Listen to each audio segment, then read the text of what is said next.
Hey there, everyone. Welcome back to Utility Sports. Really excited for my version 2 NBA draft big board for the 2023 NBA draft. And as we get closer and closer to the NBA draft, I just want to point out how excited I am for the NBA playoffs, the NBA draft, the NBA draft lottery, and all the other great things that are going on in the NBA, which is my favorite league of my favorite sport. So I have a lot of fun this time of year, and I know you guys do as well. So make sure to hit that subscribe button so you don't miss out on any more content here. As you can notice, daily uploads. Even right now, I'm recording at 3 in the morning. I worked all day, and I'm back home recording super late at night because I put a lot of time, a lot of effort, a lot of work into these videos. Multiple hours goes into preparation for these videos, and that doesn't even count watching the actual prospects. So I do hope you enjoy the amount of time I spend and the amount of time I've spent covering these NBA draft prospects, because I love it so much that, you know, I do this all the time. Even before I started doing YouTube, I was doing this. So I hope you guys enjoy it as well. I'm very interested to hear your thoughts in the comment section about these prospects. And just for a video preview, real brief, because usually when I record something like this, there's always a little bit of confusion. This is not a mock draft. I'm going to have players ranked at spots where they're not going to be drafted. Okay. I have mock drafts up on the channel. That is more based on what I expect to actually happen on draft night. This is not at all any indication of what will happen on draft night. This is an indication of what I think will happen when it comes to how their careers will pan out, how these players will be ranked maybe 5, 10, 15 years from now, how we'll look back on their careers. And yes, there's a good deal of speculation with this, but this is really the fun part. You're evaluating talent, not necessarily as much, oh, this guy's going to get drafted this spot. You're looking at skill sets, strengths, weaknesses.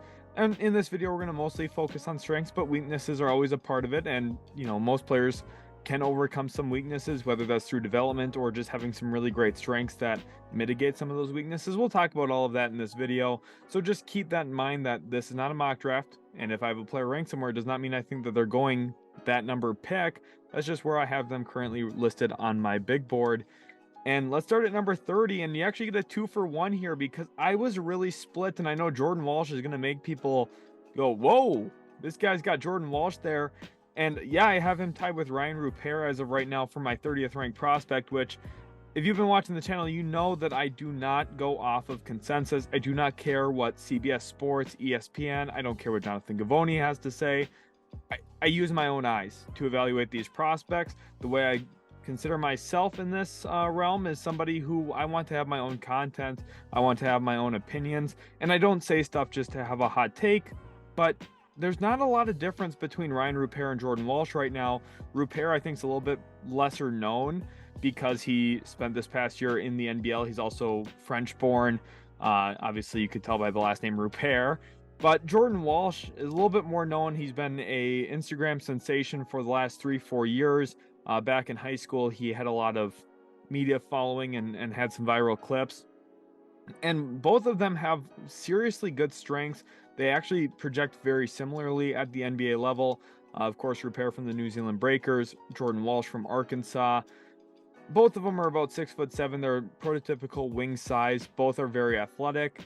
And they offer very similar length at the NBA level. And the defensive end is where both of these guys are going to thrive, but they do it in different ways. Ryan Rupert, I think, is a little bit lengthier than Jordan Walsh. He's more disruptive in the passing lanes and when it comes to actually causing havoc on the ball as somebody who's going to pick your pocket and then take it the other way. Jordan Walsh is more of a sit down in a stance, get low, keep his shoulders below the guy he's guarding. And because of that, he does a very good job maintaining leverage and cutting off point of attack.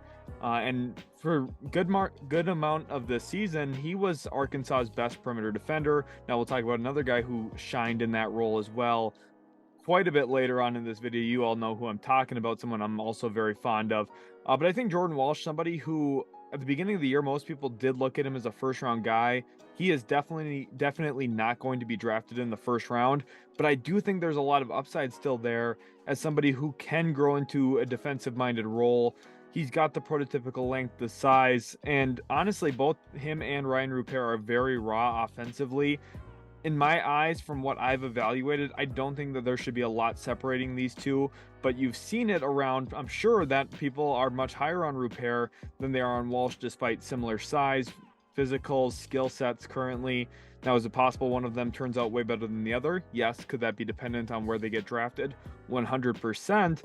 But as of right now, the actual skill set with where these guys are currently playing, their age, their length, their size, their athleticism, ability to finish in transition, they're very similar players, and I just really couldn't separate them in this big board. Now, it's not my final big board, so things could potentially change, but this is where I'm currently at with these two young prospects.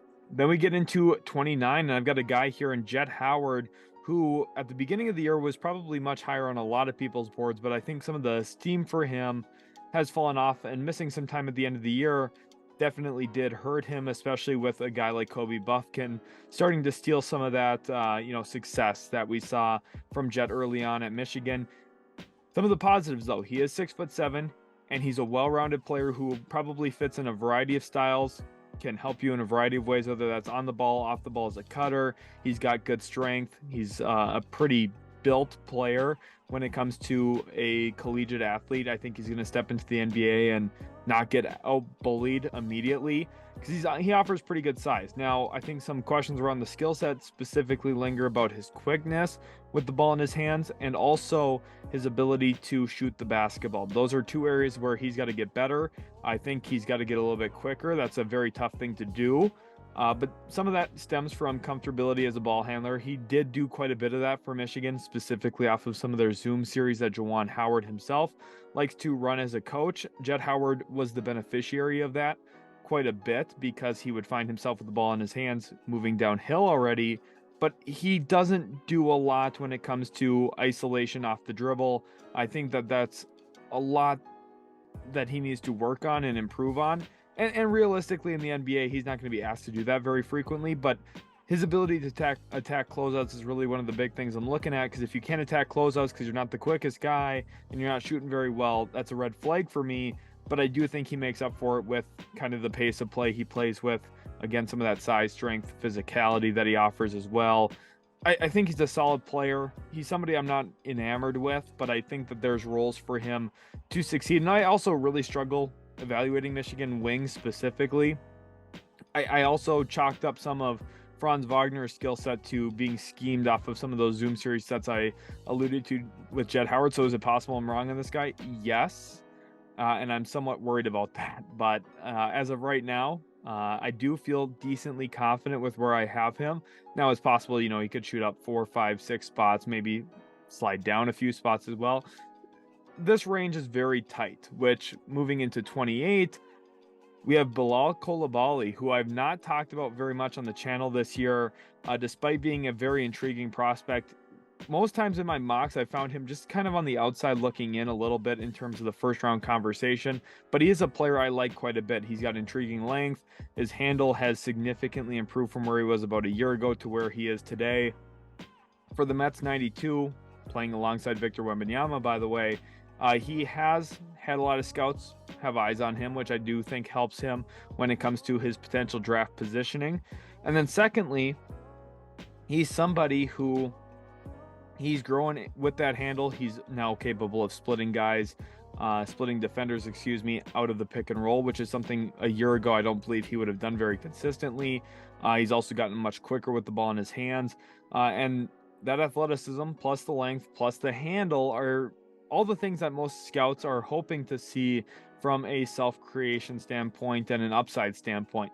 Now, does he struggle as a shooter? Yes, a little bit. I think he's got a very slow, unorthodox jump shot, something that a shooting coach is going to have his hands full with his first year in the league. But I do think that there is proper steps to go with making this guy a significantly good contributor at the NBA level. It's just going to be dependent on how much time he puts into his own game and how committed a coaching staff is to developing him, because sometimes, let's say he falls into the second round, teams don't view those assets as valuably as they should, and sometimes it's unfair to those young prospects who maybe don't get invested in as much as they should. And I think that would be a concern of mine if he does go in the second round, because I do think there's some work that needs to be done with him in terms of turning him into a good NBA player. but I do think he has the tools to potentially get there at some point. Then we look at 27, and this is going to be a big surprise for people who've been watching the channel for a while, because Leonard Miller coming into the year was a player that I did not think I would ever have ranked top 30 in this year's draft, specifically because, one, it's a very good draft class, but secondly, Leonard Miller was like a joke of a prospect last year. Just somebody who, the way he was trying to play as a point guard, point forward type who always had the ball in his hands, making plays for others, he just wasn't skilled enough to do that, and often found himself turning the basketball over. And I thought he struggled a lot attacking downhill. Well, he grew a little bit more. He's now at 6'10". He's one of the lengthier prospects in this draft, and the athletic traits are off the chart for this guy, which is what has officially pushed him up into my board, with the adaptation to a different play style while playing for the G League Ignite, which does make some sense. I've said last year that it was very, very good that he pulled his name out of the NBA draft because he's just not ready. He is significantly much more ready this year, especially as a rebounder with those athletic traits at 6'10". Very, very athletic when it comes to jumping and running. He's very quick as well. He's one of the first to the basketball very often. Off the glass, he does a very good job rebounding. He's had some monstrous games this year for the G League Ignite, which is difficult to do because, honestly, in comparison to the other G League teams, I don't think that they're set up to do very well in terms of winning and really showcasing these prospects. I think the prospects would be much better off being split across G League teams and having good, strong developmental coaches with them, and being put in positions next to more veterans and being kind of the developmental piece on their own roster instead of a conglomeration of them. But Leonard Miller has stuck out to me this year for the G League Ignite team, and I think that there's a decent skill set that he possesses as a potential four-man in the NBA. Now, is it a clear path? Is it a day one starter path? Definitely not. He's still going to spend more time in the G League after getting drafted. There's nothing wrong with that. In fact, most draft prospects do. But I think Leonard Miller's somebody who, if you wait on him, the development long-term could turn into something that becomes pretty nice for your organization. Which now at 26, we see a player who is quite a bit older in forward Baylor Shireman, formerly a South Dakota State Jackrabbit, now playing for Cretin. And at 6'7", I have a draft comp for him that I just cannot shake ever since the first time I watched him a couple years ago, and that is Joe Ingles. He is just very Joe Ingles-esque. Maybe it's because he's left-handed. Maybe it's because he's kind of got that unorthodox jump shot a little bit that does look very similar to Joe Ingles. Maybe it's because he's white, and maybe it's because he is a very good, crafty passer. All of those things, it basically sounds like I'm describing Joe Ingles, and honest to God, I might be. But I think he's a very good prospect who, honestly, is going to be very underrated throughout this process. He doesn't blow people away with the athleticism. He's not going to post an incredible vertical jump at the combine. But what you do notice about him is you put him in a gym and you have him actually play the sport of basketball, and he typically does very, very well. He's got incredible playmaking feel. He's got very deep range. I believe out of all collegiate players this year, he was top 10 in terms of furthest three-pointers attempted, which some people maybe could look at as a red flag and say, well, maybe he settles for those because he doesn't feel as comfortable being a slasher. No, I think he does slash. I just think he has the range to hit those shots. He actually shot fairly well on them this year. He's got great touch inside of the arc. And again, the IQ is really the biggest thing for me. You see at the bottom, I have on the graphic, the game is slow. And I'm sure a lot of you know exactly what I'm talking about. As you get more and more experienced in anything that you do in life, not just basketball, but specifically basketball here in this case for Shireman, the more and more experienced you are, the more and more comfortable you are, the better you get at something. Everything else seems to slow down and you get the results you want. And I think Baylor Shireman's going to step into the NBA, be a contributor on night one of his NBA career. And for me, it's just, he feels too safe to pass on, especially towards the back end of the first round, which is where I have him essentially graded here in this class at this point. I really like him as an option. I know some people are going to point to other players who are maybe younger, maybe a little bit more explosive, maybe more dynamic, have better highlight reels. Sometimes just having good players who are consistent throughout durations of games is way more important to me, and that's why Shireman sticks in my top 30 here. 25, forward / guard Imani Bates. Now, I know it sounds like I'm contradicting everything I just said, but you have to listen to me here on this, because otherwise you're going to completely lose what I'm about to say. And I do think Imani Bates is a very polarizing prospect, and I do understand a lot of the critiques on him. And this is all about if he's willing to adapt and play in the role that I'm about to describe. Imani Bates is not going to be a star. This has nothing to do with his long-term upside. This has nothing to do with, oh, he's got the ball in his hands all the time and he's, gonna steal the show. No, I'm not saying that. What I'm saying here is he's 6'9", so he's got great length. Okay. I know he's got a negative wingspan, whatever. A 6'9" player with a negative wingspan is completely different than a 6'4" player with a negative wingspan. Okay. This isn't Desmond Bane, where, Bane was smaller than Imani Bates. Bates is much bigger than Desmond Bane was in terms of vertical height. Now, obviously, Bane's a little bit stronger than Imani Bates, no question about that. But the strengths are so apparent. He ranks in the 90th percentile or higher for a majority of the following things. Deep range shooting. I talked about Baylor Shireman shooting from deep. Imani Bates does that. Imani Bates also was ranked top 10 in college basketball this year in unassisted three-point shots made, which means he's in a role that is very difficult to succeed in, and he still shot relatively well from three this year. And if you scale that down at the NBA level, which is a really important thing to consider, the shots are going to get easier and easier for him because he's not going to be the number one option. Now, I know he's playing against lesser competition, but the hoop's still 10 feet.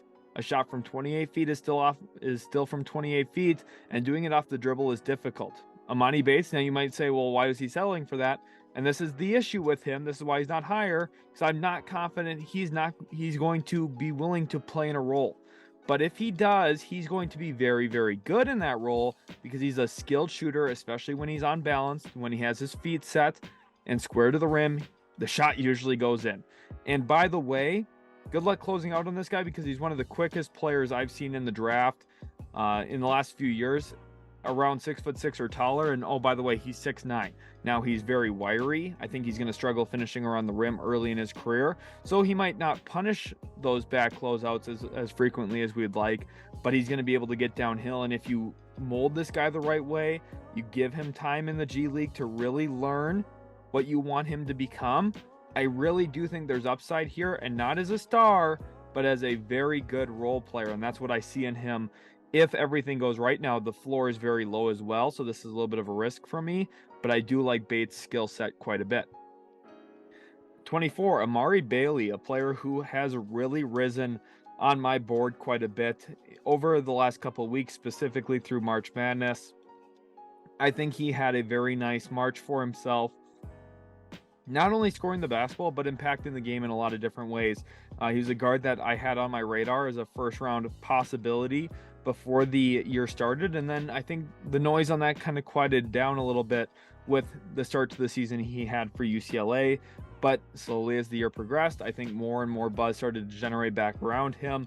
And he's got a very good slashing touch. Now, he's very left-handed, and what I mean by that is he really prefers his left hand over his right hand, which is a problem. That's something that, again, with development, he's going to have to progress as a right-handed player, with comfortability driving to his right, finishing with his right, passing with his right hand. Those are all things he doesn't do very well right now. But he's very good with his left hand, especially with that touch around the rim. He's a sneaky good defender. I think that he's very disruptive, whether that's as somebody who's going to pick up 94 feet, somebody who's going to crash in on offensive rebound opportunities, poke the basketball away from a big man who just rebounded it. He has a very good tendency to actually sneak in behind a guy after a board and get a tie ball, which is really, I mean, something that doesn't really get noticed a lot. You're never going to hear ESPN talk about that, but it is something that if you steal one or two possessions a game, kind of like what Jose Alvarado, became famous for now, it's a different kind of way of doing it. But Amari Bailey, if you steal one or two possessions, that's huge for a team. And with how competitive the NBA is, every possession matters, and Amari Bailey might be a guy who can steal you some of those in a really crafty, creative way. I like his skill set. I think there's a lot of development that has to happen yet with him, but he's a good, solid player. 23, this one's really going to surprise people. but I have Jordan Hawkins here. And this is going to be another moment where you just have to hear me out on why I'm not in love with Jordan Hawkins as a prospect, despite a very, very good March. And there's not, both of these things can be true. He was a great college player, had a lot of success, specifically down the stretch run in March. He did a lot of great things for UConn. He was a flamethrower from three-point land. No question about that. But let's look at it. Let's look at his total numbers this year. He shot 41% from the field, okay? He shot under 45% inside the arc. He shot 38% from three. And by the way, about 7.5 of his 12 shots a game came from behind the three-point line. And you might be saying, well, that sounds perfect for the way the NBA is played now. Yes, but this really showcases that he's not going to have any star potential. I think most people would agree with that. But secondly, you need to put on the tape and watch this guy try and finish around the rim. Okay, you need to watch full games of this guy and not just ones from March. Most of the people that are going to be upset at me in the comments, I'm guessing, are either UConn fans, Big East advocates, or only watched college basketball in March. This guy, if you present length to him, physicality, size around the rim, he does not finish around the rim well at all. And it might not sound like a big deal, but it really is. He's not comfortable slashing.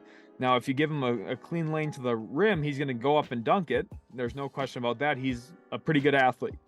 But the NBA is not just a runway for dunks. I know, people like to say it is. It isn't. Otherwise, everyone and their mother would score 35 points a game. They don't. But his strengths are very strong. Good movement shooter. Was used that way a ton at UConn, came off so many stagger screens. That offense is so beautiful, part of why they won the actual tournament this year. And then he's also good shooting off the handle, whether that's out of a step back, on pull-up jump shots as well, specifically behind the arc is where he feels most comfortable. He has shown some capabilities to use a screen. I think Hawkins is a good player. I just think that this class is very, very good.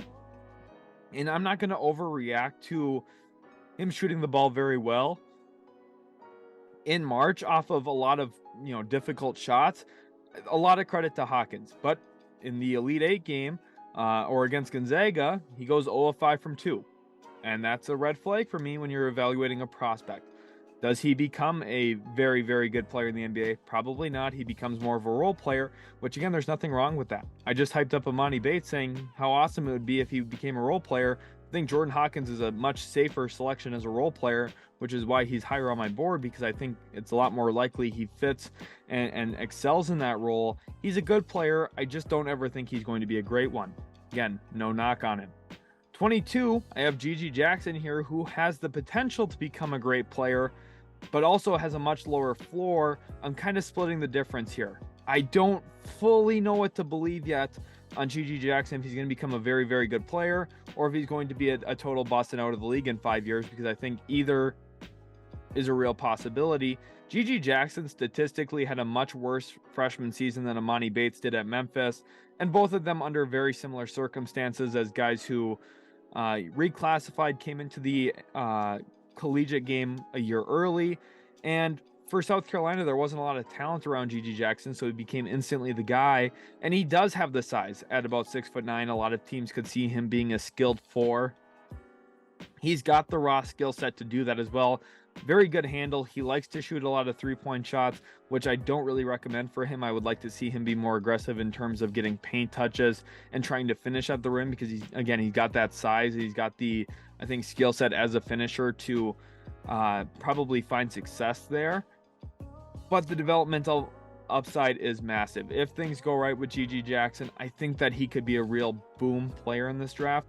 But if he goes high, he could also be a big time bust in this class, which is why, like, let's say he got drafted around 22. That's not a bad pick for me in my eyes there, because you're swinging on that upside. Now, if he gets drafted top 10, I'd have some real questions for that GM about, okay, well, if this works, you seem smart, but if this doesn't, there's a lot of other good safe picks in this draft that I think are going to have nice careers. So I'm kind of split right now on Gigi Jackson. I want to hear your thoughts in the comment section down below. Let me know what you're thinking on him. 21, Bryce Sensabaugh, guard from Ohio State. And you see with my strength here for him, First thing I have noted is spot score, and I don't mean a guy who's going to come in and give you a couple points. I mean, once he gets to a spot on the court that he's repped out thousands and thousands of times, he's going to make the shot. Specifically, that left elbow is probably his favorite spot on the floor. I can't tell you how many times I saw Bryce Sensabaugh drive to his right, work back to his left, take a little bump, and oh, by the way, he's at about 14, 15, 16 feet, and it's nothing but net, and he's going back on the other end to defend. He's just a very smooth, slow player, but in all the ways that you want a guard to play, especially an off-ball guard. He's just somebody who I think is going to transition very well to the NBA. Funny enough, you look at Malachi Branham in Ohio State Buckeye last year that was in the NBA draft. I think they're very similar prospects. We saw Malachi Branham have a pretty nice year for the San Antonio Spurs this past season. Now, of course, the Spurs didn't do a lot of winning. There's a lot of reasons as to why. But I think Sensabaugh was a very nice piece this year for Ohio State. Now, I think the big question for him is how often can he stay on the floor defensively? He's got areas that he's got to improve, right? But he's got a calm game. He's got size and touch. He can play through contact. Those are a lot of the things you're looking for. I still think he needs to improve as a finisher as well, but I do think he has a pretty nice role in the NBA as a scoring off-ball guard. Moving on to 20 now, we have Noah Clowney here out of Alabama at 6'10". He is a real great example of what the modern NBA big man has become. And Alabama drafting from them right now, if you have a player that you think fits a role on your team, Alabama is a great team to draft from because they play a very pro-styled game with Nate Oates there as their head coach. And I think Clowney is going to be a great example of that in the NBA. He fights for boards very well. He does the dirty work when he needs to. I've labeled him a workhorse here. I think he has some of those components to him. But he's got a very complimentary style as a big. If you already have a big man who shoots the ball a bunch, well, Clowney can play inside as a roller. He can hit the glass hard like I mentioned. But let's say you have an inside big and you're looking for a floor spacer. Well, Noah Clowney can step out and knock down the three-point shot. His three-point percentage wasn't very high this year, but typically we see that pretty frequently. Collegiate big men will not shoot the best from three, but over time, greater commitment to really working on and developing that shot, you'll start to see them knock it down more regularly at the NBA level, specifically with how NBA defense is played. Typically, teams are more willing to give up outside shots to big men, especially young big men who are a little bit less proven. I think Noah Clowney could find some success early in his career because of that. And I think, honestly, with Noah Clowney, he's a really nice pick. You think about Naz Reid, what Naz Reid brings for the Minnesota Timberwolves. I don't think Noah Clowney is going to be quite as good as Naz Reid, but I think there's some elements there that kind of match what Naz Reid was for the Wolves before breaking his wrist this year.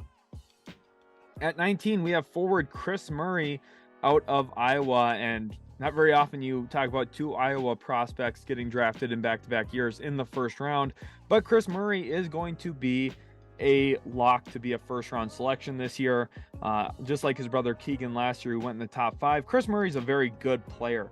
Now, I think at the NBA level, he's going to be very reliant on the three-point shot to find scoring success. Keegan this year is that way as well. I think about 67 to 70% of Keegan Murray's points this season are from three. I think Kris Murray's maybe even going to be more stark. Maybe 75% of his baskets in year one of his career will be from the three-point line. But long-term, he's got good size. He's at a position where he could play a little bit of small forward. Probably mostly will play the 4, though, at the NBA level. But that's something that's very valuable. You look at the thin spots in the NBA right now, it's the 3, 4, 5 spots, because there's such demand for skilled size in the NBA. You know, people like to talk about small ball. Small ball is not a thing if you have a really good big man, someone who can put the ball in the deck, play out of the post, those kinds of things. The 76ers would never really strongly consider small ball at any point because they have Joel Embiid. Same with Denver with Nikola Jokic. The teams that consider small ball are the teams that are thin 3 through 5 and don't really have a lot of other great options. Kris Murray's a guy who can give you a good, strong body in there that has the skill set to play out on the perimeter, and that's really one of those things you're looking for, which is why for me he's going to be a top 20 prospect likely in this year's draft.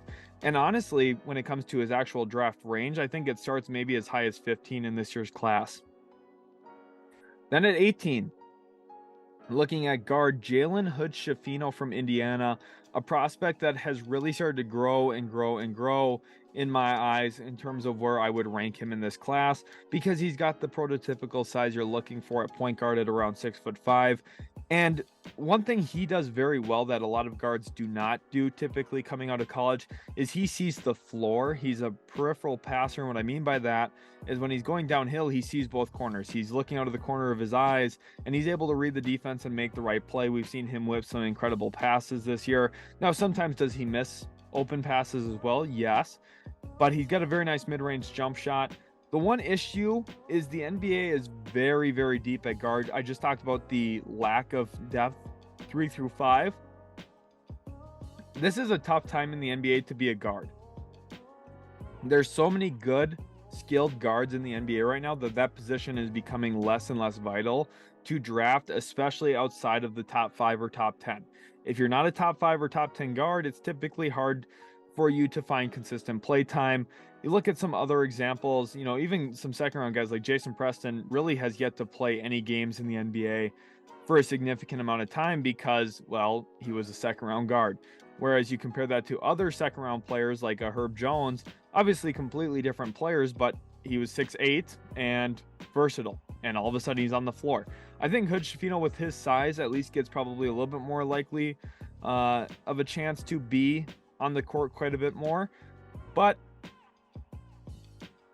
the guard spot is so deep in the NBA that it is still a question mark for me how many minutes he'll see early in his career. But I do think that there's some long-term upside with him as a shot maker, pick and roll ball handler, and someone who can be a good decision maker for your roster. Number 17, I have Tariq Whitehead, which is down a few spots from where I had him in my first draft board up on the channel. And it's not really anything that he did. It's more so that other players instilled a little bit more confidence in me in terms of ranking them a little bit higher. I think Tariq Whitehead's still a solid prospect. I know he did not have the year his freshman season at Duke that most people wanted to see him have. But he is 6'7". He's a skilled shot maker. You have to go back to some of his high school film to really trust that he is a skilled shot maker. I know he didn't flash that as much as a Blue Devil this past season as people would have hoped, but when he's on balance, which is very frequently, he's very good at finding his center of balance, especially on the move.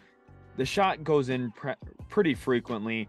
He's got a smaller sample size. He was playing in an unfamiliar role for him coming off the bench for John Shire for most of this season, and because of that, he never really got his legs under him, never really built up a comfortability level. And I think the fact that we saw him improve and improve and improve throughout the year, despite some of these inconsistencies and some of the, unfamiliarity that he was having to go through adjusting to the collegiate game, does give me hope that he will adjust well to the NBA at some point, even if it takes him a little while, which is completely fine. With the way that the NBA is functioning right now, drafting a player outside of the lottery, you do not expect immediate returns. Sometimes you get it. A guy like Walker Kessler for Utah this year had a phenomenal rookie season.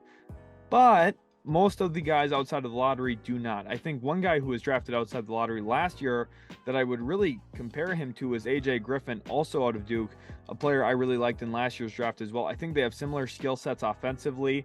I think that Whitehead may be a little bit less athletic than AJ Griffin, but overall, I think both of them can help NBA teams. I think Tariq Whitehead's somebody who, if he does go as low as 17, maybe a little bit lower even into the 20s on draft night, that's a really good pickup for a team, and I think they're going to find some good long-term success with the former high school national player of the year. 16, now I have Chiante George at guard, and for a good amount of the year, this is kind of the range I've had him hovering in, and most people early in the year especially gave me a lot of grief for that. But I think we've kind of hit the point where we start to see, well, yeah, he's a smaller guard, not tiny, but he's not a 6'5", 6'6" guard like we've seen some other guards in this class.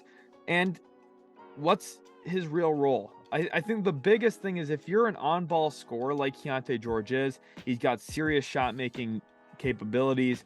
He's got a good handle to him. He can create separation. He's got a wiggle in his dribble that is going to create space for him pretty consistently. The biggest question then is, are you skilled enough to make the shot frequently enough to be trusted with the ball all the time at the NBA level? Because with the way that NBA teams think, front offices, coaching staffs now, with all the advanced data, points per possession is really one of the biggest things in the NBA. With everyone I've talked to in the NBA, it's always about the numbers.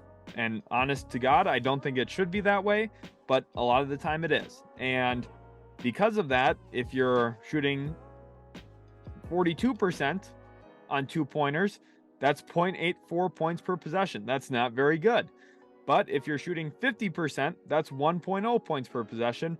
And that 0.16 points per possession difference is what makes you a good mid-range shooter and a bad one. And because of that, well, it's going to lead to you either being a 6-man out of the league or a starter who has the ball a lot. Chiante George, I think, might fit into that 6-man scoring type, because I do think there's some question marks about his consistency, and consistency isn't a trait thing. Consistency is a skill set. If you're a consistent player, it means no matter what defense, no matter what defender's on you, you are skilled enough that you're going to find success regardless of positioning, where you're at on the floor. You've repped everything out, and you're good enough to find success regardless of any situation. I think LeBron James is the perfect example of that over his 20-plus year career now at this point. And yeah, I know I'm not comparing Chiante George here to LeBron, but I'm talking about consistency as not being a trait, but a sign of skill. And Chiante George, I think right now isn't skilled enough to be a go-to player at the NBA level, but the hope would be that maybe he grows into that, which is why there's still some intrigue on what he could become down the road. But I think realistically, maybe a Colin Sexton comparison would still be a really nice comp for him, and something he could grow into in the NBA, maybe as worst case scenario. Number 15, Trayce Jackson-Davis, a player I am enamored with as a prospect. I know he's older. I know he's a senior coming out of Indiana. I know he's had good coaching, in my opinion, in Mike Woodson, somebody who has gotten a lot out of him. But I think there's some areas where he hasn't maximized Trayce Jackson-Davis's skill set. And I think that he would be such a good addition to a variety of teams, but specifically the Golden State Warriors. I've been saying it all year. I want to continue to say it, because if the Warriors were to draft him on draft night, it would be a home run pick, automatic A+ for me, because he perfectly fits their system as a post-split passer, somebody who's selfless and skilled enough to do it as a passer. I think there's a lot of short roll upside for him as a guy who right now in Indiana gets used as a screen and roll guy, but not as frequently as he should be, in my opinion. If you get him the ball around the nail and you give him a cutter and a weak side corner guy to hit, he'll make the right read. I trust him in that. I think that he's a smart player. He's cerebral, and he's got the skill set as a passer to deliver the ball on time and on target. Plus, by the way, he's got a very good motor. He's a star player at the collegiate level who doesn't act like he's a star player. And what I mean by that is he's hardworking. He's going to crash the glass. He's going to do the dirty work, and when it comes to boxing out. Oh, and by the way, he's got some of the best defensive timing as a shot blocker in this year's draft. At only 6'9", he still jumps out of the gym. He's a chase down block machine. Now at the NBA level, will he do that as frequently? Probably not, but I do think he's got the length and the understanding of how to be a good challenger around the rim, and he'll at least be disruptive in that area, which is good whether you see him as a 4 or 5. I think quite clearly he's a 5 at the NBA, but I have heard some people float the idea of him being somewhat of a power forward next to a big man who can shoot, and I do think that does make some sense as well. Now we move into my lottery grade players. I say that kind of loosely because just because you're a top 14 player doesn't mean I have a true lottery grade on you. This year I do, but in other drafts perhaps I would not have. Grady Dick here at this spot, 6'8" wing, someone who I do have a scouting profile up on the channel where I talk about Grady Dick's game for about 25 minutes or so. Make sure to check that out. But Grady Dick fits into the modern NBA as a floor spacer, gravity shooter, can also put the ball in the deck, get to 16, 17, 18 feet, and knock down mid-range jump shots, especially after a little bit of a bump, kind of like what we talked about with Bryce Sensabaugh. But the biggest separating fact here for me for Grady Dick compared to guys we talked about earlier in Jordan Hawkins, Bryce Sensabaugh, he's bigger. He's 6'8". I should say pause. But he's got a very good skill set with prototypical wing size, but he probably plays a little bit more as a guard, as a shooting guard specifically, because he's not super strong. He's not going to be the best defender. Probably don't look at him as a wing defender. But I think that there's going to be a lot of good things that come from Grady Dick's play in the NBA. I think that having shooters around star players and just good players in general helps open the floor up so much. Oh, and by the way, he's a great offensive rebounder, which doesn't sound like something you would expect from Grady Dick, but he really is. The amount of times this year that he just kept possessions alive for Kansas, sometimes turning them into putback dunks or putback layups, or finding the player, finding a teammate right after rebounding the ball. It's impressive. I think that's something that probably is a little underrated in his game. I haven't heard a lot of other people mention that about Grady Dick. I think he's going to be a nice player at the NBA level. Now, question is, what's the upside? Maybe it's not that high, but I think that he's got a very clear role and a good archetype that fits today's game. At 13, I've got guard Brandin Podziemski from Santa Clara, and if you watch my most recent draft board before this one, you'll notice that he did move down quite a bit, but I'm still very high on Podziemski overall. I think he's a very, very good prospect, and it's not that he really moved down. I still feel very confident in what he is. I've just shuffled some things around a little bit, moved some guys up. Remember, like I said, this is a very good draft class. A lot of these guys are bunched up for me. So by the end of the draft process, is it possible Podziemski moves back up a little bit, or other guys move down a little bit? Yes, it is. It completely is. But at 6'5" out of Santa Clara, he shot over 44% from three this past year, 48.5% from the field, added in about 9 rebounds a game, by the way. He's a very, very good player when it comes to the things you need to be good at to be an off-ball guard at the NBA level. I think the clearest, easiest comparison for him in today's NBA is Luke Kennard of the Memphis Grizzlies, who, by the way, is shooting 49.5% from three this season. He's an absolute laser from behind the three-point line. And I think Podziemski is going to be that way as well in the NBA. He's got a very similar jump shot. Actually happens to be left-handed as well. I just can't get away from those left-handed comparisons where if a prospect's lefty, I have to compare him to another lefty for some reason. I did it with Shireman and Ingles, and now here I am doing it with Podziemski and Kennard, which is funny. But out of Santa Clara, it might be second year in a row we get a Santa Clara player picked in the lottery, which is crazy because you had to go all the way back to Steve Nash before Jalen Williams last year. And Podziemski really filled in for Jalen Williams. Santa Clara had a decent season, and Podziemski was really at the heart of everything. He was their best player, undoubtedly. I believe he was an all-conference selection for the WCC, and might even have been in the running as a finalist for WCC Player of the Year. He's a really good player, solid rebounder as a guard, which points to his athleticism compared to other players he was facing. Now, the WCC is not the best conference, but if you're not going to knock everyone from Gonzaga for that reason, then I think that you can't hold that against Brandin Podziemski either. You have to play against who you're scheduled, and Podziemski did a very good job this year doing so. 12, Cason Wallace, a guy that I've really liked all year long. I have tweets up on him on our Twitter. Go follow us on Twitter if you haven't, by the way. Links in the description for that. And he's about 6'4". And I think realistically, if I had to give a comparison, I've seen some people say Drew Holiday. I just don't really think he's going to be that skilled offensively. I think he conveys a little bit closer to Marcus Smart, but still maybe a little bit less offensively that he's going to give you. And probably won't ever win Defensive Player of the Year. I don't think Marcus Smart deserved it when he did, but he has the award at home, so congrats to him. But I do think Wallace is a very smart, impactful player who's going to help a team win games. He's very smart rotationally. I think he's going to be a guy who early on in his career is going to start stealing minutes from other players on his own team because the coach just wants to have him on the floor because he knows how to defend. He can impact centers around the rim, which a lot of guards can't do that. And offensively, he is taking steps forward for Kentucky this year from where he was on day one of his collegiate career to where he is now as a freshman. I was still very impressed with what he became by the end of the season. I think there's a lot of upside for him to continue growing and continue evolving as an offensive player. But what you're getting with him is a very good defensive impact player on night one of his NBA career, which is by itself worth a lottery consideration. Number 11, Dereck Lively here out of Duke, which is probably an interesting spot to see him compared to where maybe others are at with him. I still really like him, and I've been coining this for quite a while, but I really think he's a triple R big man when it comes to rim running, rolling, and rim protection. Those are the three things that you need to be able to do in today's NBA at a minimum to be a good center.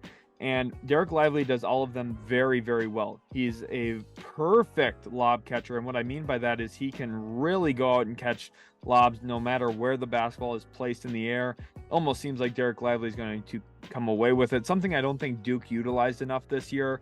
I think Lively is going to put a lot of pressure on the rim, which will help smaller guards or less athletic guards at the NBA level, kind of opening up the restricted area and the paint for them a little bit, especially with his ability to clean up the glass as well as a rebounding machine in some of those areas. And I think Dereck Lively is going to have a very nice capability as a roller because of that. I also think that his rim protection is going to be insane. He's had multiple 4 or 5 block games. He even had an 8 block game this year as a freshman. As the season progressed, he got more and more comfortable and really started to showcase what he could become. I think Dereck Lively should be a lottery pick. Now, is it possible he slides a little bit outside of the lottery? For sure, but on my own personal big board right now, I have him 11th, and I really consider putting him higher.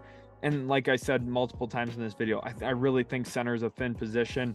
If you can find one that's good, that fits what you're looking to do as a team, you have to consider him earlier than maybe you'd even want to take him, because usually a lot of teams try to pay a guy on the mid-level exception, and well, it ends up being a nasty contract that you don't like. So I think Dereck Lively is going to be a nice piece for whoever drafts him, and I think he could develop into a pretty nice player long term. Pick 10 or 10th on my board, excuse me, is Nick Smith Jr., a guy that I want to have him higher. I do, but I have some concerns, specifically starting with that knee injury that forced him to miss some time this year for Arkansas. Secondly, I'm worried about what his defensive impact is going to be at the NBA level. For me, I see a little bit of D'Angelo Russell in his game, and I don't say that in a glowing remark type of way. I see that almost as a little bit of a negative, but offensively, he is very skilled. He's got good touch. I think he can play on the ball or off the ball, similar to D'Angelo Russell. He's lengthy and he's skilled, but I just feel like defensively he plays smaller than he is, which is the one thing I could never shake from my mind watching D'Angelo Russell night in, night out at the NBA level. I just think Nick Smith Jr., I don't want to talk myself out of him as a prospect, because I do think that touch specifically, he's got a great runner. I mean, it almost seems like he never misses a floater when he's getting to the rim. But my question is, how often does he get to the rim at the NBA level? Specifically, I mean, at the rim, not 10 to 12 foot floaters. I mean, does he put pressure on the rim? And that's kind of what I was talking about with Dereck Lively, helping guys out like Nick Smith Jr. when it comes to putting pressure on the rim. Arkansas didn't really have that this year, so maybe that would have opened up the game a little bit more for some of the guards there in Arkansas. But I'm still hopeful that the skill set that he possesses as a scoring guard, who is very fluid with the ball in his hands, can knock down shots. I don't want to sell my stock on him. I am just a little less happy than I thought I was going to be at this point last year when, I really started to ramp up the draft process for this season. I thought, hey, Nick Smith Jr. is going to be someone I really stick with and love, and I've kind of shied away from that a little bit, but I still really like him. Number 9, Cam Whitmore, forward from Villanova, a player who was taking the draft process by storm a year ago, which I think is really important to remember. That track record goes a long way with some of these guys. You can't just look at their freshman campaign in college and say, well, that's it. That's the end all be all. Some teams now maybe do consider that, but most of them do not. And Cam Whitmore, from the physical, prototypical standpoint as a wing, he's got a lot of the things you're looking for. Phenomenal athlete, jumps out of the gym. He's not afraid of contact. He likes playing physically, and he'll put a guy on a poster if he has to at the rim. He's an incredible jumper, strong legs. He jumps out of the gym, like I said. He's somebody who offers a lot of good size and strength. He definitely knows where the weight room is, and he's improving as a shooter, which is really going to be that big swing skill for what could maybe turn Cam Whitmore from a very good player or just a good player in general to a great player, or maybe even a low-key star player, like a second best player on a good team type of player, if he develops that shooting touch more and more. We saw him hitting step back threes this year for Villanova. Now I think it was a little irregular, and something that's still a kind of a big question for me about what he does at the NBA level. But Cam Whitmore, there's a lot to love about his game, specifically when you rewind, go back before his freshman season at Villanova, see what he was doing for USA's FIBA program. He had an incredible summer before his freshman season, and I still think that this is a player you can't sell your stock on. Should be a top 10 pick in this year's draft, but probably a little bit closer to 10 than it is to 5, which, you know, before this season, we probably would have thought it would be the reverse, that he'd be closer to 5 than 10. Number 8, Jarace Walker here from the University of Houston. And this maybe feels a little bit low to some of you who are viewing right now, saying, whoa, Jarace Walker at 8, that seems a little low, because a lot of the time people are maybe mocking him 5th, 6th overall. And I think Jarace Walker probably does go 5th overall. We've seen this story before with players like DeAndre Hunter. I think is a good example of this, where they're good. I think Jarace Walker is more skilled, by the way. This is just a better draft class in general. The offensive game is there. I also think he's a versatile defender who's going to be able to block shots, stay in front of guys out on the perimeter. There's always something about these 4 guys that just, it doesn't translate quite as well to the NBA as it does in college. And I think part of that is, when you're 6'8" in college, you're one of the big guys. And at the NBA level, you're just kind of big at 6'8" compared to some other front court players, specifically centers. And that's where Jarace Walker, you're going to rely on his strength there, which is something I do really like. He's 6'8", 240 pounds. So he's built like a truck or a linebacker. He's going to step into the NBA and he's going to be able to play with the physicality and the big dogs that way. And the question is, it kind of comes back to what we talked about with Chiante George. His offensive game is very skill based. He's able to hit turnaround jump shots, fading, moving away mid-rangers, which is not very typical for a lot of 4 men coming into the NBA. So you like what you've seen on tape. It just comes down to, is an NBA team going to trust him to play that way? And is he efficient enough doing so? My hope is yes. I think that he's going to be a very good player. Look, 8th in this class, I think is a very, very good place to be, because this is a very loaded draft class.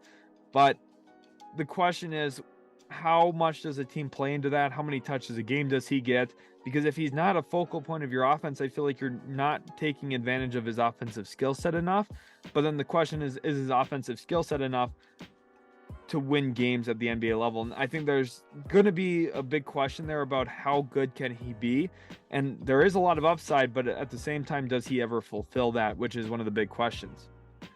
7th here, I have forward/center Taylor Hendricks, which is maybe interesting for a lot of people because they probably would prefer Jarace Walker over Taylor Hendricks. But if you go back to their head-to-head matchup this year, I really think Taylor Hendricks got the better of Jarace Walker in that matchup. And at 6'9", he is probably one of the most versatile players in this year's class, because he blocks a ton of shots. He did at the collegiate level. He's got a little bit of that Draymond to him, where I think he's going to be a smart defender. Now, I'm not saying he's going to be defensive player of the year, anything like that. I'm just kind of talking as an archetype, smaller guy who can play center, add some rim protection. Now, Hendricks is going to block more shots than Draymond Green did. He's not going to be as good of a challenger as Draymond is, though, in terms of the verticality he plays with around the rim. But he also fits the modern style, because unlike Draymond, he actually shoots the 3-ball very well. And he essentially had a perfect freshman season for himself with his ability to knock down perimeter shots, showcase some of that versatility defensively, guarding out in the perimeter, guarding around the rim.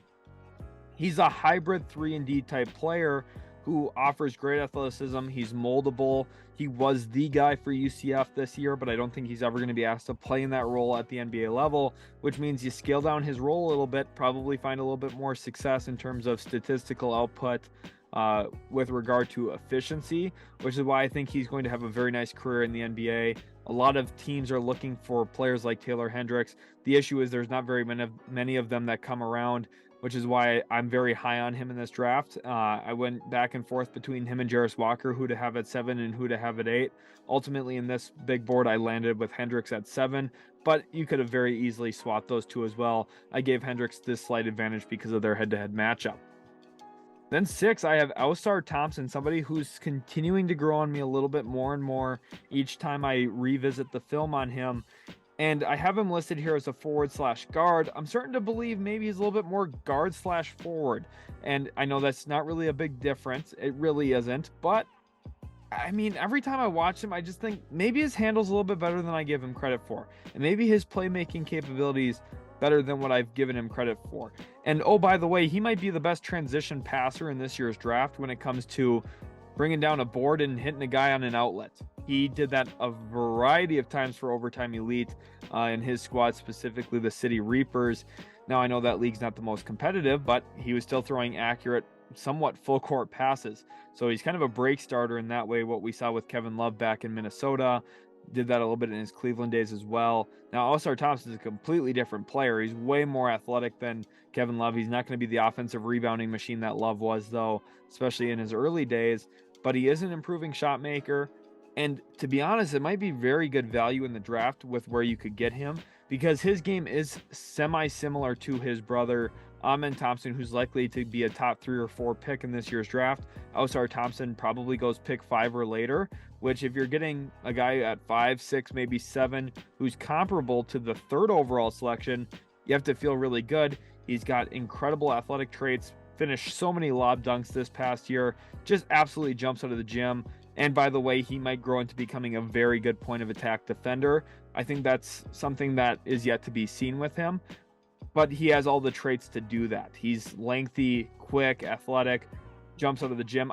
A lot of the stuff that you want in a guy, if you're creating a player that you'd want to become a good perimeter defender, a ball stopper, somebody who's going to sit down in a stance and stay in front of a guy, you probably end up with a player very similar to Alistar Thompson in terms of the physical, athletic build that he possesses.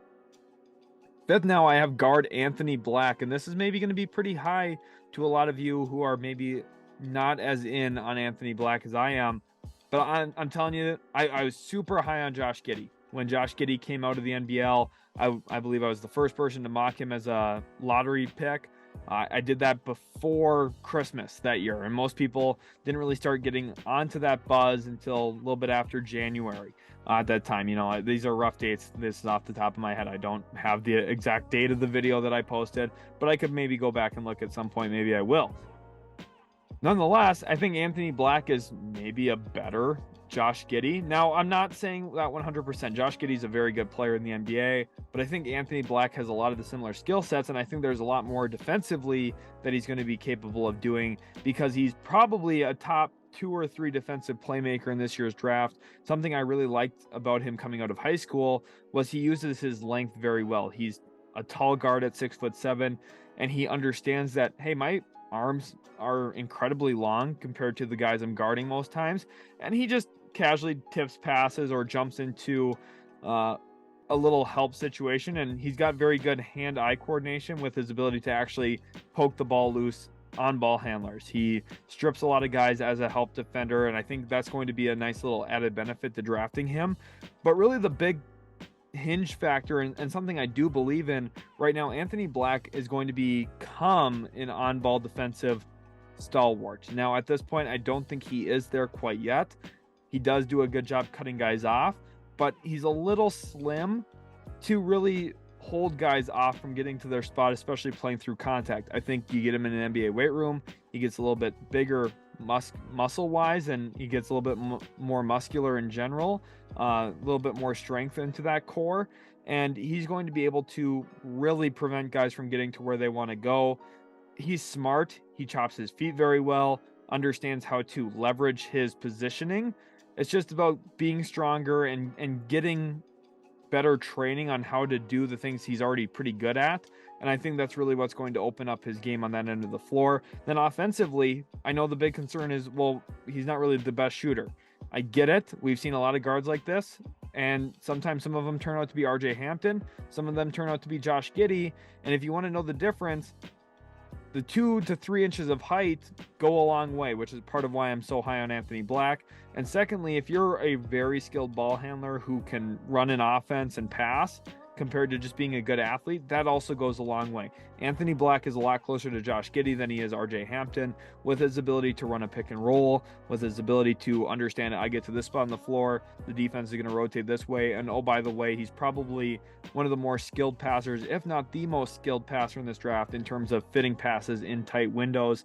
I like his game a lot. I think he transitions very, very well to the NBA, and he'll be a fantastic addition for any team that drafts him, because he's athletic, lengthy, smart, can defend, and he's a pretty good slasher as well, something I think he showcased more of this year than I was expecting. My fourth overall player in this draft as of right now is forward Brandin Miller, which this is probably the prospect with the most divide across the draft community right now. Some people look at Brandin Miller as the second best player in this draft. You have some crazy people who think he's the best player in this draft. He's not better than Wembanyama. Sorry, not going to happen. And some people like me see him as low as 4. He's 6'9". He's really developed with his ability to handle the ball, something I was not expecting from him as a freshman at Alabama. Before the season, I said he was one of the players, along with Dillon Mitchell, that maybe had the most room to positively or negatively impact their draft stock. Clearly, Mitchell, I think, went down with his draft stock with what he showed at Texas, probably staying for another year is my guess. And Brandin Miller really helped his draft stock by night in, night out getting better, taking on bigger responsibility in that Alabama Crimson Tide offense. And by the way, he's a lights out shooter with very good touch, and he's again at a premier position as a wing player. Most teams are looking to add 6'9" players with ball handling capabilities and shooting touch from the perimeter. Brandin Miller is a very good player. If anything, I expect him to go 3rd overall in this draft. I think his upside is a little bit lower than the player we're going to talk about next, but the floor is significantly higher than that player as well. So you have to have a level of confidence that the guy above him is going to hit, whereas Brandin Miller you feel very safe about. And if you're a team looking to add maybe one more piece before you take that next jump, maybe a team like Detroit, Brandin Miller would make a lot of sense for a team like them. 3rd, guard Amen Thompson, a player who at first I wasn't sure if I was going to be sold on him, and he's just way too twitchy and he's got way too good of a handle for me to not trust him as a developmental piece long term. Now, I think year 1 of his career, could he be a semi-negative player on the floor? Yeah, I think he's going to have a tough transition period to the NBA. But I think 2-3 years from now, is there a chance that he could easily be the 2nd or 3rd best player in this draft? Maybe. There's a pathway to that. I think a stronger pathway to that than what Brandin Miller even possesses, because Amen Thompson is quicker than Brandin Miller. He has a better handle than Brandin Miller. He's a significantly better passer than Brandin Miller. He's probably the best lob passer in this year's draft, which I know doesn't sound like a lot, but it is, because it shows, one, that he's had the reps throwing those types of passes. And secondly, he's comfortable making a variety of different passes with his size. He can see over a defense, which is an added benefit at that height. And you don't really notice that as much as you should until you're coaching at any level of basketball. When you have a bigger player and a smaller player, you're trying to explain to them, oh, we'll look for this pass, and you realize, oh, he's not tall enough to make this pass. It becomes a pretty big issue for that player, and you don't really notice that as much, like I said, until you're actually coaching somebody. So Amen Thompson being at 6'7" is a huge advantage compared to even Scoot Henderson at 6'2". Now, do I think he's as cerebral as Scoot Henderson? No. Do I think he's as proven as Scoot Henderson as a prospect? No. He's not even as proven as Brandin Miller. But I do think that the skill set is there on film as a sizey playmaker with huge upside, great athleticism, all the traits you're looking for in a lead guard. It might just take a while for him to showcase everything he can become. But if a team drafts him, you have to understand that you have to be patient. Like I said, it's probably likely he goes 4th overall. Now, depending on how the draft shakes out with lottery, that kind of thing, he could go 3rd, but I think Brandin Miller maybe does go before him, but we'll see exactly what happens from there. 2nd now in my big board is Scoot Henderson, guard from G League Ignite at 6'2". That is one of the big red flags on him. He is smaller. He's not a great sizey playmaker like we talked about with Amen Thompson, but he does have a very good handle. He's lightning quick. He can jump out of the gym. My comp for him as a scorer is Anthony Edwards. I actually have a short video on the channel about 2 minutes long. I would recommend checking that out. But he's got way more playmaking feel. I think he'll be a lesser defender than Ant has been early in his career, though, because of some of those size limitations. And he's not quite as big, but they have similar builds in terms of strength, musculature, those kinds of areas. I do think Scoot Henderson is a nice prospect with, and in most years would probably be the first overall pick, because he's a growing and dangerous shot maker. Now, I know he's had moments this year for G League Ignite, and also missing a good amount of the season doesn't help this, but he's had off nights before. And you saw it with Anthony Edwards in the playing game against Lakers. Those types of players sometimes are a little bit more prone to off nights, especially when they're settling. But the one narrative I've been hearing as of late is people are just discrediting Scoot Henderson and his showcase game against Victor Wembanyama in the Mets 92 because, one, it was, oh, that's one game, this, that, and the other thing. It happened, okay? Scoot Henderson was dynamic and electric in that game, and out of all the prospects in this draft, there's only two guys that could have had a back and forth like that. And the honest answer to who those two guys are Scoot Henderson and Victor Wembanyama. And if you look back at all the G League Ignite alum, most of them improved their scoring capabilities in the NBA. Look at Jaden Hardy's efficiency from his G League Ignite season to where he was with Dallas this past year. I talked about that so many times last year where I had Jaden Hardy as a lottery level pick, and most people trolled me for that and saying, oh, look at his field goal percentage. Okay, got to the NBA and he shot better because the game was easier, because he wasn't in this muddled, weird G League Ignite system and program that, quite frankly, doesn't work when it comes to winning. I don't think it works super well when it comes to progressing and developing players. I think it's just a way for the NBA to give them an opportunity to not go to college and to have their own product that they're trying to sell and promote their, YouTube product, whatever it is, right? The NBA has reasons for why they're doing it. It's not to make these guys that much better as basketball players. It's to market them in a different way, which there's nothing wrong with that. It's just the truth, because I don't think that G League Ignite is set up to have these guys succeed greatly. But I do think Scoot Henderson's so darn talented and so skilled, which has been really the crux of the G League Ignite, getting some of these top guys. Next year they have Matas Buzelis coming in, who I think is going to be the first overall pick in next year's draft. Scoot Henderson, I mean, he's very, very good. And I think that just flat out, regardless of what happened this year, you have to just look back to the actual talent, the film, and say, yeah, this guy makes plays that other guys in this draft really can't. Besides the number one dude, who is Victor Wembanyama of Mets 92. He's 7-freaking-4. Like, I can't do it with the people that are questioning if this guy is overhyped or should be the number one pick. Like, he is 7'4", has one of the top handles in the class, the best shot blocker I'll probably ever evaluate. I need to say, Victor Wembanyama is going to be the best prospect I ever evaluate. Now, does that mean he's the best player of all time? No. We're talking about prospects, okay? We're talking about prospect. Think back to Elijah Wan. Elijah Wan was considered a significantly better draft prospect than Michael Jordan because he was one taller, which is typically something that has played into NBA draft history multiple times before. The taller players typically get drafted first. Elijah Wan was considered over Jordan. Victor Wembanyama is considered over everybody. He's Yao Ming size with a more proven perimeter skill set. Now, I know Rockets fans are going to say, whoa, Yao could shoot. Yao could, I know. But Victor Wembanyama has really showcased that this year with the Mets 92, which is part of why he played for that French Pro A team. He chose the Mets 92 as kind of more of a developmental team because he wanted to showcase what he could do kind of as an exhibition season. And by the way, they've been pretty good and they've won. Victor Wembanyama is clearly the best player in this class. It's not up for discussion. He's the number one player overall. Thank you all so much for watching. If you made it to this part of the video, make sure you comment your favorite prospect down below. It lets me know you made it to the end of the video, and do so by saying my favorite prospect is, and then fill in the blank. Thank you all so much for watching. Just a reminder, at the time I'm recording this, it is now 4 in the morning. So this hour-long video hopefully finds you well. I hope you guys enjoy it because I'm sacrificing my entire sleep schedule around this. But I've had a lot of fun recording, and I'm really thankful for each and every one of you. Again, leave a like, subscribe to the channel for more, and we'll catch you in the very next Utility Sports video.